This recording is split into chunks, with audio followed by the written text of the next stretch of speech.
ಮಹಾಯೋಗಿ ವೇಮನರ ಭಾರತೀಯ ದರ್ಶನ ಸಾಹಿತ್ಯ ಲೋಕವನ್ನು ಶ್ರೀಮಂತಗೊಳಿಸಿದ ಸಂತನಿಗೆ ಅವಮಾನ. ಮಹಾಯೋಗಿ ವೇಮನರು ಭಾರತೀಯ ದರ್ಶನ ಸಾಹಿತ್ಯ ಲೋಕವನ್ನು ಶ್ರೀಮಂತಗೊಳಿಸಿದ ಸಂತ ಕವಿ. ತಾನು ಕಂಡು ಅನುಭವಿಸಿದ ಸತ್ಯವನ್ನ ಆಡು ಭಾಷೆಯಲ್ಲಿ ಸಣ್ಣ ಸಣ್ಣ ಪದ್ಯಗಳ ಮೂಲಕ ತಿಳಿಸಿದ ಅವರು ಒಬ್ಬ ಸಿದ್ಧ ಪುರುಷರು, ಕ್ರಾಂತಿಕಾರಿ, ಚಿಂತಕ, ಮೂಢನಂಬಿಕೆ ವಿರೋಧಿ, ಸಮಾಜ ಸುಧಾರಕ. ಪ್ರತಿ ವರ್ಷ ಅವರ ಜಯಂತಿಯನ್ನು ಜನವರಿ 19ರಂದು ಆಚರಿಸಲಾಗುತ್ತದೆ. ವೇಮನ ಚಾರಿತ್ರಿಕ ವ್ಯಕ್ತಿಯಾದರೂ ಅವರ ಜೀವನದ ಕುರಿತು ದಾಖಲೆಗಳು ವಿರಳ. ಕೆಳವರ್ಗದಿಂದ ಬಂದು ಜನರು ಆಡುವ ಸರಳ ಭಾಷೆಯನ್ನ, ದರ್ಶನ ಶಾಸ್ತ್ರವನ್ನೇ ತೆರೆದಿಟ್ಟ ಚಿಂತಕರ ಬಗ್ಗೆ, ಸಮಾಜ ಸುಧಾರಕರ ಬಗ್ಗೆ ಪಾಶ್ಚಾತ್ಯರ ಆಗಮನವಾಗುವವರೆಗೆ ಗಂಭೀರವಾದ ಅಧ್ಯಯನವನ್ನು ನಡೆಯಲಿಲ್ಲ. ಅದಕ್ಕೆ ಮಹಾಯೋಗಿ ವೇಮನರೇ ಸಾಕ್ಷಿ. ತಾನು ಕಂಡು ಅನುಭವಿಸಿದ ಸತ್ಯವನ್ನು ಆಡು ಭಾಷೆಯಲ್ಲಿ ಸಣ್ಣ ಸಣ್ಣ ಪದ್ಯಗಳ ಮೂಲಕ ತಿಳಿಸಿದ್ದಾರೆ. ಅವುಗಳಲ್ಲಿ ಆಡಂಬರವಿಲ್ಲ, ವೈಭವೀಕರಣ ಇಲ್ಲ. ಎಲ್ಲವೂ ನೇರ ಮತ್ತು ಸ್ಪಷ್ಟ. ಸ್ಥಾಪಿತ ಧರ್ಮ, ಜನಾಂಗ, ಜಾತಿ, ದೇಶ, ಭಾಷೆ, ವ್ಯಕ್ತಿ ಪ್ರಚಾರಗಳಂತಹ ಮಾನವ ಕಲ್ಪಿತ ವಿಷಯಗಳಂತೆ ಪರಮ ಸತ್ಯವನ್ನ ಕುರಿತು ಆನಂದಿಸಿ ಬರೆದಿದ್ದಾರೆ. ಆದರೆ ಬೆಳಗಾವಿ ಜಿಲ್ಲೆ ರಾಮದುರ್ಗ ತಾಲೂಕಿನ ಪ್ರತಿಯೊಂದು ಇಲಾಖೆಯವರು ಸಂತ ಮಹಾಯೋಗಿ ವೇಮನರಿಗೆ ಅವಮಾನಿಸಿದ್ದಾರೆ ಎಂದು ರಾಮದುರ್ಗ ತಾಲೂಕು ರೆಡ್ಡಿ ಸಮಾಜದ ಹಿರಿಯರು ಸೇರಿಕೊಂಡು ಪ್ರತಿಯೊಂದು ಕಚೇರಿಗೆ ಚಕ್ಕರ್ ಹಾಕಿ ಮಹಾಯೋಗಿ ವೇಮನರಿಗೆ ಪೂಜೆ ಸಲ್ಲಿಸಿದ್ದಾರೋ ಇಲ್ಲವೋ ಎಂದು ಪರಿಶೀಲನೆ ಮಾಡಿ ನಂತರ ಸುದ್ದಿಗಾರರ ಜೊತೆ ಮಾತನಾಡಿದರು. ಇವತ್ತಿನ ನಾವು ನಮ್ಮದು ವೇಮನವ್ರ ಜಯಂತಿ 613 ವೇಮನ ಜಯಂತಿ ಸಲುವಾಗಿ ಎಲ್ಲ ಸಮಾಜದವ್ರು ಕೂಡಿದ್ವಿ. ತಹಸೀಲ್ದಾರ್ ಆಫೀಸ್ನಾಗ ಗ್ರೇಡ್ 1 ಆಫೀಸರ್ ಆದಂಥ ನಮ್ಮ ಹೊಳಪುಗಳು ಸರ್ ಅವರು ಗೈರಾಗಿದ್ದರು. ಮೊದಲೇ ಮಾತು ಅವರು ಈ ನಮ್ಮ ವೇಮನ ಜಯಂತಿ ಬಗ್ಗೆ ತಾತ್ಸಾರ, ರೆಡ್ಡಿ ಸಮಾಜ ಬಗ್ಗೆ ತಾತ್ಸಾರ ಮಾಡತ್ತಾರ.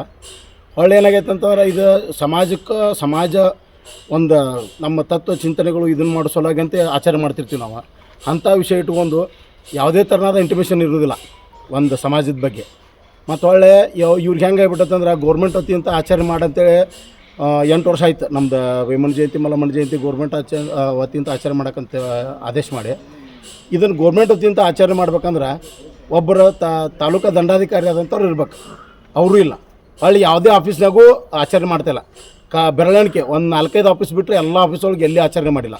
ಮತ್ತು ಇಂಥ ಉದ್ದೇಶ ಮಾಡೋದಿತ್ತಂತಂದ್ರೆ ಅವ್ನು ಆಚರಣೆ ಮಾಡೋದಕ್ಕೆ ಅವ್ನು ಗೌರ್ಮೆಂಟ್ ಇಂಥ ರದ್ದು ಮಾಡಿಬಿಡಲಿ, ನಮಗೆ ಬೇಡ. ಯಾಕಂದ್ರೆ ನಾವು ನಮ್ಮ ಮನೆಯೊಳಗೆ ಮಾಡ್ಕೋತೀವಿ. ಈ ನಮೂನಿ ಒಂದು ತಾತ್ಸಾರ ಮಾಡಿ ಸಮಾಜಕ್ಕೆ ಕೆಟ್ಟ ಹೆಸರು ಬೇಕಾಗಿಲ್ಲ. ಒಂದು ವೇಳೆ ನಮ್ಮ ಸಮಾಜಕ್ಕೆ ಕೆಟ್ಟ ಹೆಸರು ಬರೋದಾತಂದ್ರೆ ಇದ್ರ ಪ್ರತಿರೂಪವಾಗಿ ನಾವು ಉಗ್ರ ಹೋರಾಟ ಮಾಡೋಕ್ಕೆ ತಯಾರಾಗಿದ್ದೀವಿ. ಮತ್ತು ಇದು ಒಂದಲ್ಲ, ಎಲ್ಲ ಆಫೀಸರ್ಗೂ ಹೇಳ್ತೀವಿ. ಎಲ್ಲ ಆಫೀಸರ್ಗೂ ನಾವೇನು ಕೈತೀವಿ, ನಮ್ದು ಏನು ಸಮಾಜಕ್ಕೆ ಒಂದು ಕೊಡುಗೆ ಕೊಟ್ಟಿರ್ತಾರಲ್ಲ ಆ ಸಮಾಜದ ಜೊತೆ ಒಂದು ಇದನ್ನು ಮಾಡಿದ್ರೆ ಸಾಕು. ನಮ್ಗೆ ಆಚರಣೆ ಸರಳ ರೀತಿ ಮಾಡಲಿ, ಅವರು ಅದ್ದೂರಿ ಬೇಕಾಗಿಲ್ಲ. ಸರಳ ರೀತಿ ಪೂಜೆ ಫೋಟೋ ಇಟ್ಟು ಪೂಜೆ ಮಾಡಿದ್ರೆ ಸಾಕು. ಅದನ್ನು ಬಿಟ್ಟು ನಾವು ಅದು ಮಾಡಿರಿ ಇದು ಮಾಡಿರಿ ಅಂತ ಯಾವುದೋ ಬೇಡಿಕೆ ಇಟ್ಟಿಲ್ಲ. ಅದನ್ನೂ ಮಾಡೋಕ್ಕಾಗಲಿಲ್ಲ ಅಂದ್ರೆ ಇವ್ರು ಅಧಿಕಾರಿಗಳು ಇದ್ದೇನು ಉಪಯೋಗ ತಾಲೂಕೊಳಗೆ? ಇದು ಒಂದೇ ನಮ್ಮ ತಾಲೂಕು ಒಂದಲ್ಲ, ಎಲ್ಲ ಇಡೀ ನಮ್ಮ ಥ್ರೂಔಟ್ ಕರ್ನಾಟಕ ಸ್ಟೇಟ್ ಒಳಗೆ ಹಿಂಗೆ ಆಗ್ತೈತಿ. ಮತ್ತು ಹಿಂಗೆ ಮಾಡಿದ್ರೆ ಸಮಾಜಕ್ಕೆ ಏನು ಬೆಲೆ ಕೊಟ್ಟಂಗಾಯ್ತು ಅಧಿಕಾರಿಗಳು? ಮತ್ತು ಹೌದು, ಒಂದು ಸರ್ಕಾರ ಒಂದು ಘೋಷಣೆ ಮಾಡಿರ್ತೈತಿ, ಯಾವುದಾದ್ರು ಒಂದು ಅವ್ರಿಗೆ ಹಿನ್ನೆಲೆ ತಿಳ್ಕೊಂಡ ಘೋಷಣೆ ಮಾಡಿರ್ತೈತಿ, ಅದಕ್ಕೆ ಅವ್ರದ್ದು ಆಚರಣೆ ಮಾಡ್ಬೇಕಂತೇಳಿ.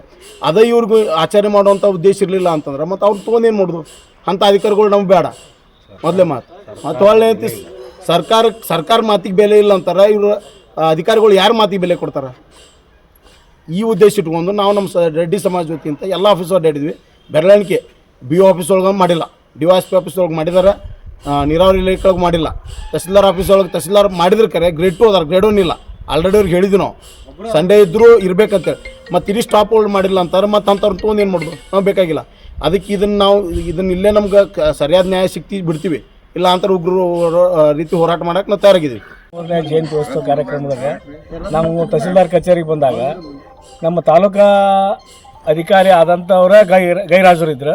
ಅದರ ಸಲುವಾಗಿ ಇನ್ನುಳಿದ ಆಫೀಸಿಗೆ ನಾವು ನೋಡ್ಬೇಕಂತ ವಿಚಾರಣೆ ಮಾಡಿದಾಗ ಕೆಲವೊಂದು ಆಫೀಸಿಗೆ ನಾವು ಲೆಕ್ಕಕ್ಕೆ ಬಂದರೆ 3-4 ಆಫೀಸ್ನಾಗ ಅಷ್ಟೇ ಆಚರಣೆ ಮಾಡ್ಯಾರ.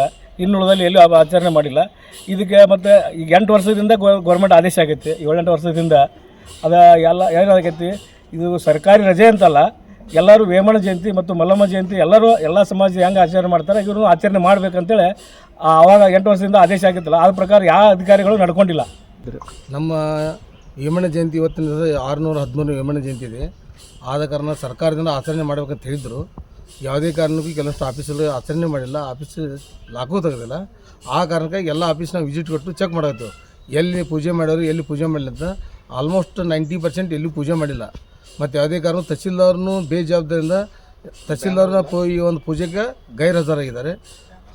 ಇನ್ನು ಮೇಲಿಂದಾದ್ರು ಮುಂದೆ ಸುಧಾರಿಸಿದ್ರೆ ಅಟ್ಲೀಸ್ಟ್ ನಮ್ಮ ತಾಲೂಕಿನ MLA ಅವರು ಯಾರು ಬರಬೇಕಾಯ್ತು ಅವ್ರಿಗೂ ಇದ್ರ ಸುದ್ದಿ ಹೋಗಿಲ್ಲ. ನಾವು ಶಾಸಕರ ಜೊತೆ ಮಾತಾಡಿದಾಗ ಇದು ನಮಗೂ ಸುದ್ದಿ ಮುಟ್ಟಿಲ್ಲಪ್ಪ ಅಂತ ಹೇಳಿದ್ಕೂಲೇನು ಈ ಒಂದು ನಾವು ಎಲ್ಲ ಕಡೆ ಆಫೀಸ್ ಅಡ್ಡಾಡಿ ಚೆಕ್ ಮಾಡೋದು ವಿಚಾರ ಮಾಡತ್ತೀವಿ. ಇವಾಗ ಯಾವ್ಯಾವ ಇಲಾಖೆ ತಾವು ಅಡ್ಡಾಡಿದ್ರಿ? ಈಗೆಲ್ಲ ಅಂದ್ರೆ already B O office, D S P office ಮಾಡಿದ್ದಾರೆ. ಆಮೇಲೆ ಬಿ ಆಫೀಸ್ಗಳು ಇನ್ನೂ ಮಾಡಿಲ್ಲ, ಮಾಡ್ತಂತ ಹೇಳಿದ್ದಾರೆ. ನೀರಾವರಿ ಆಫೀಸ್ ಅವರು ಮಾಡಿಲ್ಲ. ಯಾವುದು ಆರ್ ಡಿ ಒ ಆಫೀಸ್ ಅಂತೂ ಕದನ ತೆಗೆದಿಲ್ಲ, ಅವ್ರಿಗೆ ಗೊತ್ತಿಲ್ಲ ಅದು ಮೆಸೇಜ್ ಅದು. ಈ ಟೈಪ್ ಎಲ್ಲ ಆಫೀಸ್ಗಳು ಹೇಳಿದ್ದಾರೆ. 104 ಆಫೀಸ್ ಪೂಜೆ ಮಾಡಿದ್ದಾರೆ, ಉಳಿದ ಕಡೆ ಯಾವ ಪೂಜೆ ಮಾಡಿಲ್ಲ. ಬಹುಶಃ ನಮ್ಮದು ಒಂದೇ ಮಾಡಿಲ್ಲ ತಗೊಂಡು ಎಲ್ಲ ಸಮಾಜ ಹಿಂಗೆ ಮಾಡ್ತಾರೆ ಗೊತ್ತಿಲ್ಲ. ನಮ್ಮ ಅಧಿಕಾರಿಗಳಿಗೆ ಯಾವುದೇ ಅಂಜಿಕೆ ಇಲ್ಲ ಇವತ್ತಿನ ರಾಮದುರ್ಗದಲ್ಲಿ. ಅದು ಒಂದು ರೀತಿ ಎಲ್ಲ ಕರ್ನಾಟಕದಂದ್ರೂ ಅಡ್ಡಿಲ್ಲ, ಅಧಿಕಾರಿಗಳು ಅಂಜಿಕೆ ಇಲ್ಲ.